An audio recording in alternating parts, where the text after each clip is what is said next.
hadirin sekalian, bahwa malam ini barangkali istimewa karena selama ini kita melakukan press conference dengan jajaran Jampitsus, tetapi malam ini kita akan bersama-sama dengan jajaran pidana militer. Tentu dalam kaitan dengan penetapan tersangka perkara koneksitas dalam perkara korupsi satelit slot orbit 123 derajat bujur timur, ya, pada Kementerian Pertahanan.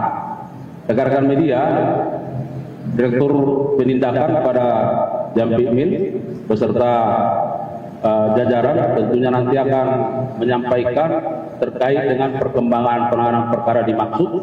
Namun yang perlu kami sampaikan bahwa dalam perkara ini setidaknya ada 52 orang saksi dari kalangan sipil yang sudah dipanggil dan diperiksa, dan juga ada 7 orang dari kalangan militer.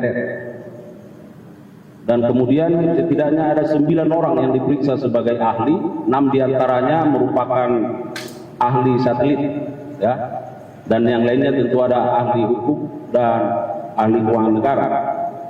Dan perlu kami sampaikan bahwa jajaran Jampitmil tentu terus berkomitmen, ya, bagaimana menegakkan hukum terkait dengan terlaksananya fungsi-fungsi penegakan hukum koneksitas, khususnya dalam penanganan perkara tindak pidana korupsi. Oleh karenanya kita dengarkan Direktur Penindakan dan jajaran akan menyampaikan rilis terkait dengan perkembangan penanganan perkara ini. Kami persilakan Pak. Baik, terima kasih Pak Kapus Penkum. Assalamualaikum warahmatullahi wabarakatuh. Selamat malam, salam sejahtera untuk kita semua. Shalom, Om Swastiastu, Namo Buddhaya, salam kebajikan. Sebelum saya sampaikan kronologis ini, perlu saya perkenalkan diri bahwa nama saya Brigadir Jenderal TNI Andi Suci. Saya berdinas sebagai Direktur Penindakan di Jampitmil. Sedangkan yang berada di belakang saya adalah para tim penyidik yang sedang melaksanakan kegiatan penyidikan dalam perkara Navayu. Pada hari Rabu tanggal 7 Mei 2025, tim penyidik koneksitas pada Jaksa Agung Muda Tindak Pidana Militer telah melakukan penetapan terhadap 3 orang tersangka dalam perkara koneksitas adanya dugaan tindak pidana korupsi pada proyek pengadaan user terminal untuk satelit slot orbit 123 derajat bujur timur pada Kementerian Pertahanan di tahun 2016.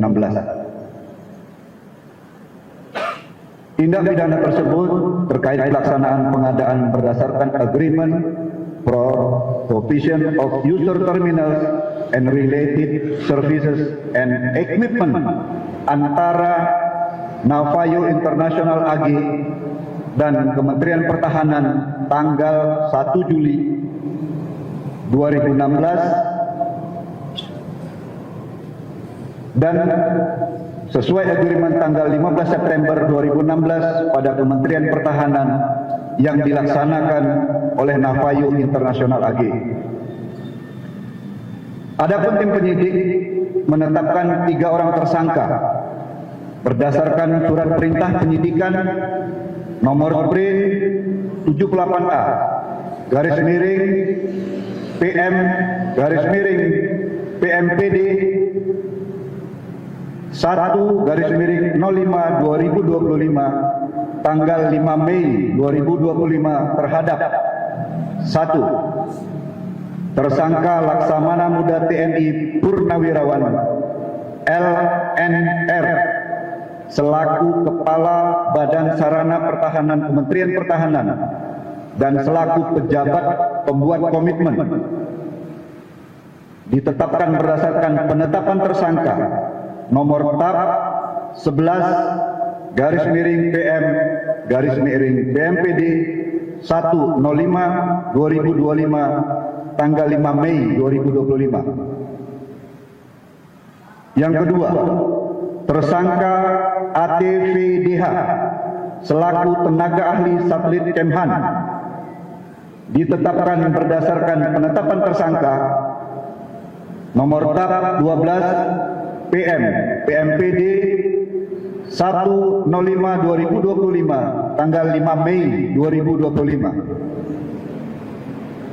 Ketiga, tersangka GK selaku CEO Navayo International AG ditetapkan berdasarkan penetapan tersangka nomor TAP 13 PM PMPD 105/2025 tanggal 5 Mei 2025. Kasus posisi dalam perkara ini yaitu Kementerian Pertahanan Republik Indonesia melalui tersangka Laksamana Muda TNI Purnawirawan LNR selaku Kepala Badan Sarana Pertahanan Kementerian Pertahanan dan selaku pejabat pembuat komitmen telah menandatangani kontrak dengan tersangka GK selaku CEO Navayo International AG.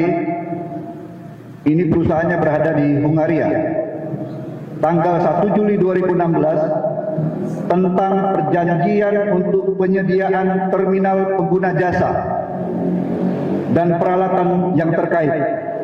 Agreement for the provision of user terminal and related service and equipment senilai 34.194.300 US dollar dan berubah menjadi 29.900.000 US dollar.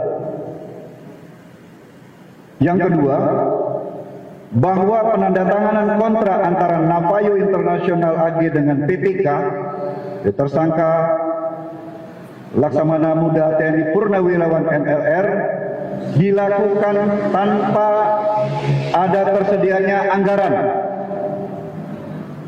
Jadi tidak ada anggaran.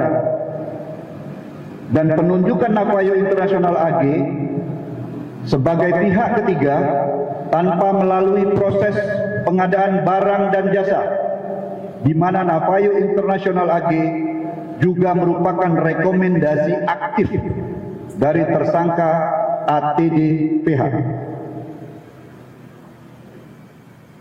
Navayo International AG mengklaim telah melakukan pekerjaan berupa pengiriman barang dan program kepada Kementerian Pertahanan Republik Indonesia dengan berdasar kepada 4 buah Certificate of Performance COP yang telah ditandatangani oleh Letkol Tek JKG dan Kolonel CHB MRI atas persetujuan Mayor Jenderal TNI Purnawirawan BH dan Laksamana Muda TNI Purnawirawan selaku tersangka LNR, di mana COP tersebut yang telah disiapkan oleh tersangka ATVDH dan GK tanpa dilakukan pengecekan atau pemeriksaan terhadap barang yang dikirim Navayo terlebih dahulu.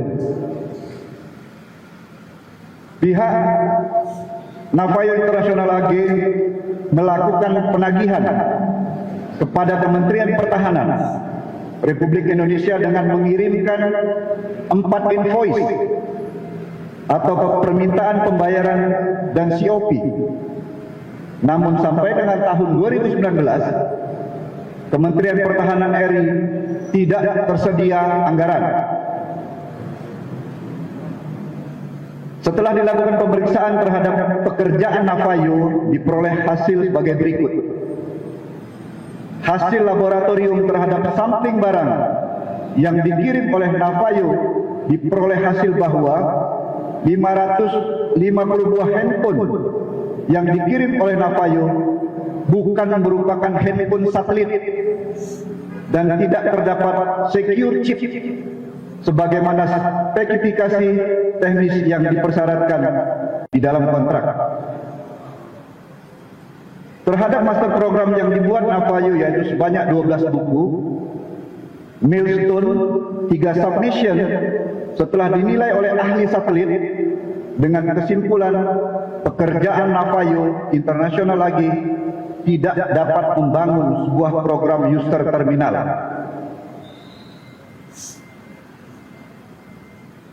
Yang telah disampaikan Bapak Kapus Penkum tadi, kami telah memeriksa saksi terdiri dari 52 orang saksi sipil, 7 orang saksi militer, serta 9 orang dari saksi ahli.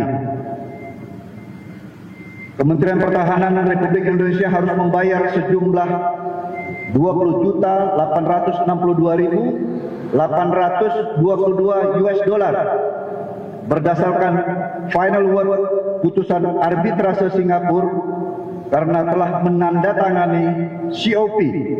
Sementara menurut perhitungan dari BPKP, kegiatan yang telah dilaksanakan oleh Navayo International AG telah menimbulkan kerugian negara sebanyak 21.384.851,89 US dollar.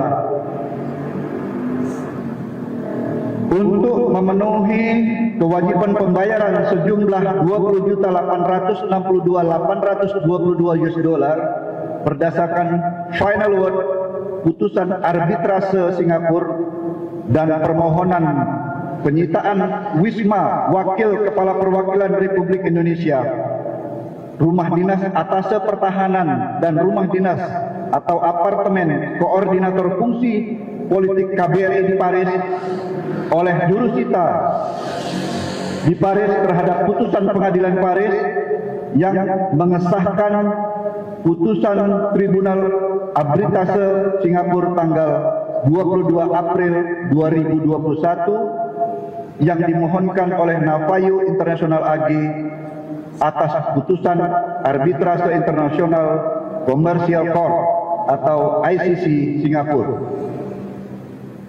Adapun pasal yang disangkakan yakni diduga melanggar primer pasal 2 ayat 1 junto pasal 18 Undang-Undang 31 tahun 1999 sebagaimana diubah dengan Undang-Undang nomor 20 tahun 2001 tentang pemberantasan tindak pidana korupsi. Junto pasal 55 ayat 1 ke 1 junto pasal 64 KUHP. Subsidiar pasal 3 junto pasal 18 Undang-Undang nomor 31 tahun 1999 sebagaimana diubah dengan Undang-Undang nomor 20 tahun 2021 tentang pemberantasan tindak pidana korupsi junto pasal 55 ayat 1 ke 1 junto pasal 66 KUHP. Lebih subsidiar pasal 8 junto pasal 18 Undang-Undang nomor 31 tahun 1999 sebagaimana diubah dengan Undang-Undang nomor 20 tahun 2001 tentang pemberantasan tindak pidana korupsi junto pasal 55 ayat 1 ke 1 junto pasal 6 KUHP. Demikian yang dapat kami sampaikan terkait dengan penetapan tersangka kasus yang terjadi di Kementerian Pertahanan. Kami mohon doa restu kepada kawan-kawan sekalian supaya tim penyidik bisa melaksanakan tugas ini secara maksimal. Terima kasih.